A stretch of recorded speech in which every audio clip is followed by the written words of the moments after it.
यह भीड़ वह निषादों का है जो उत्तर प्रदेश में 18% वोट बैंक है। दरअसल इन निषादों को आरक्षण की छूट मिलनी थी, जहां पर अमित शाह और डॉक्टर संजय निषाद की एक जनसभा संबोधित करने वाली कार्यक्रम रखी गई थी, लेकिन आरक्षण पे कोई भी टिप्पणी उस कार्यक्रम में नहीं किया गया, जिससे निषादों ने गुस्से में आकर विरोध प्रदर्शन करना शुरू कर दिए।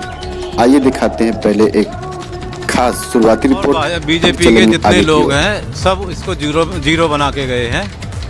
ये हमें आरक्षण देने की बजाय हम तो आरक्षण मान ही नहीं रहे हैं। हमारा केवल इम्प्लीमेंटेशन चाहिए था और बेवकूफ़ बना के जा रहे हैं कि संविधान की इतनी बड़ी प्रक्रिया है। और ये है जब संविधान के साथ बीजेपी ने, कांग्रेस ने, सपा ने, बसपा ने खेल खेला है, तो अभी ये बीजेपी क्यों?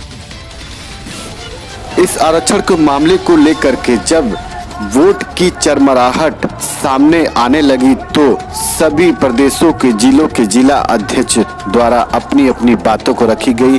बयान में तो पता चल रहा है कि आरक्षण को लेकर के किसी प्रकार का इनमें अब नाराजगी नहीं है, क्योंकि विधानसभा चुनाव सामने नजदीक है और टिप्पणी करने से कोई फायदा नहीं। जबकि निषाद की 18% वोट बैंकों की कमियां कहीं न कहीं बड़ी पार्टियों को झटका दे सकती है, इसलिए अभी आरक्षण से किसी को कोई आपत्ति नहीं। आरक्षण से कोई वोट में चरमराहट न हो, आइए ले चलते हैं निषाद पार्टी के सोनभद्र के जिला अध्यक्ष रोहित बिन से एक खास बातचीत के दौरान। देखिए एक रिपोर्ट। आगामी विधानसभा चुनाव को लेकर के जिस तरह से गर्मा गर्मी का माहौल बना हुआ है, वैसे ही कुछ इस तरह का माहौल देखने को मिला है। जैसे कि आपको बता दूं कि राजनीति का आग का गोला छोड़ दिया गया। हमारे साथ मौजूद है निषाद पार्टी के जिला अध्यक्ष सोनभद्र। रोहित जी, बहुत बहुत स्वागत है हमारे चैनल में आपका। धन्यवाद। जैसा कि 17 दिसंबर को एक जनसभा कार्यक्रम हुआ, उसमें निषाद पार्टी के लोग गए थे कि उन्हें आरक्षण मिल गया, लेकिन वो नाखुश होकर गए। आखिर ऐसा क्यों, कब तक? सबसे पहले तो मैं इस चैनल के माध्यम से मैं आपको बता देना चाहता हूं कि यह जो निषाद समाज है, निषाद समाज आदिकाल से जिंदाबाद करने का काम किया। प्रभु भगवान रामचंद्र जी के घर वालों ने जब उनको घर से बाहर निकाल दिया, 14 वर्षों का उनको जब वनवास हुआ, तो यही समाज के लोग हैं जो उनको जिंदाबाद करने का काम किए, जो उनको पार किए, उनको राजपाट दिलाने का काम किया। आज भगवान राम जिंदाबाद हो गए। इसी तरीके से जाटो समाज था, जाटो समाज को जूता बनाने का अधिकार था, लेकिन जूता पहनने का अधिकार नहीं था। शिक्षा का अधिकार नहीं था, चिकित्सा का अधिकार नहीं था, साथ में खाना खाने का अधिकार नहीं था, बैठने का अधिकार नहीं था। उस समाज को भी हम लोगों ने जिंदाबाद करने का काम किया। बहन मायावती को एक बार नहीं, 2 बार नहीं, 3 बार मुख्यमंत्री बनाकर हम लोगों ने उनके हक हिस्सा अधिकार को दिलाने का काम किया। तो हम लोगों ने जिसका जिसका जिंदाबाद किया, इस समाज ने जिसका जिसका जिंदाबाद किया, वो जिंदाबाद हो गए। लेकिन जिंदाबाद होने वाले लोगों ने इस समाज का कभी हक हिस्सा अधिकार नहीं दिया। इस वजह से जितनी भी सरकारें आई, इस समाज का शोषण किया, इस वजह से यह समाज शोषित हो गया। जिंदाबाद ही करते रहेंगे या फिर हक के लिए लड़ाई में कभी आपके पीछे? नहीं, जिंदाबाद हम लोगों ने जिसका किया वो जिंदाबाद हुए, और हम लोगों ने या समाज के लोगों ने जिसका जिसका मुर्दाबाद किया वो मुर्दाबाद भी हो गए। आप पिछले वर्षों देख सकते हैं, 2019 का जो विधान संसदीय का चुनाव हुआ, सपा बसपा के लोगों ने मिलकर चुनाव लड़ा और वो जिंदाबाद नहीं हो पाए। अब तक जिसका जिसका हम लोगों ने जिंदाबाद किया वो जिंदाबाद हुए।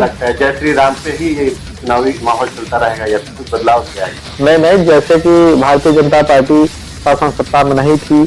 भारतीय जनता पार्टी भगवान राम को लेकर चलने वाली पार्टी है। भगवान रामचंद्र जी के बाल सखा निषाद राज जी थे। निषाद राज जी और राम जी के लोगों ने जब आपस में विलय किया, आपस में समझौता किया, तो भारतीय जनता पार्टी की पूर्ण सरकार बनी। प्रभु रामचंद्र जी का घर भी बन गया। लेकिन प्रभु रामचंद्र जी के लोगों ने जो हमारे लोगों को आश्वासन दिया था आरक्षण का, उस आरक्षण पे अभी तक कोई सकारात्मक बात नहीं हो पाई है। और आशा उम्मीद है कि माननीय राष्ट्रीय अध्यक्ष जी के नेतृत्व में, डॉक्टर संजय निषाद जी के नेतृत्व में यह मामला भी जल्दी से। सियासी पार्टी के लोग आपसे आरोप लगा रहे हैं संजय निषाद पार्टी की, संजय निषाद ये कहीं न कहीं राजनीति करके केवल इस्तेमाल किया जा रहा है।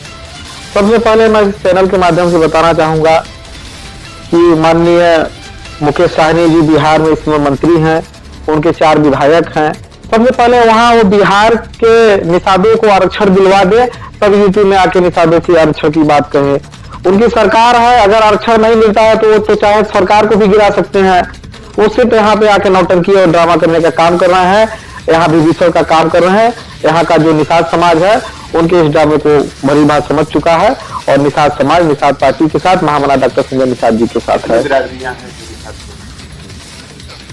यहाँ उत्तर प्रदेश में 17 जातियां जो हैं, बिंद है, कश्यप है, निषाद है, धीवर है, गुण है, चाई है, ये 17 जातियां जो हैं सब निषाद पार्टी के साथ है और डॉक्टर संजय निषाद जी के नेतृत्व में 2022 का चुनाव लड़ेंगे और आशा विश्वास है कि हम विधानसभा में चुनाव को लेकर क्या तैयारियां हैं? पूरी तैयारियां हैं। पूरे समस्त विधानसभाओं पर बूथ का गठन हो चुका है, पूरी तैयारी है। वह राष्ट्रीय नेतृत्व तय करेगा कि किस सीट पर हम लोगों को चुनाव लड़ना है। जिस सीट पर डॉक्टर साहब का निर्णय होगा उस सीट पर मजबूती के साथ चुनाव लड़ेंगे भी और जीतेंगे भी।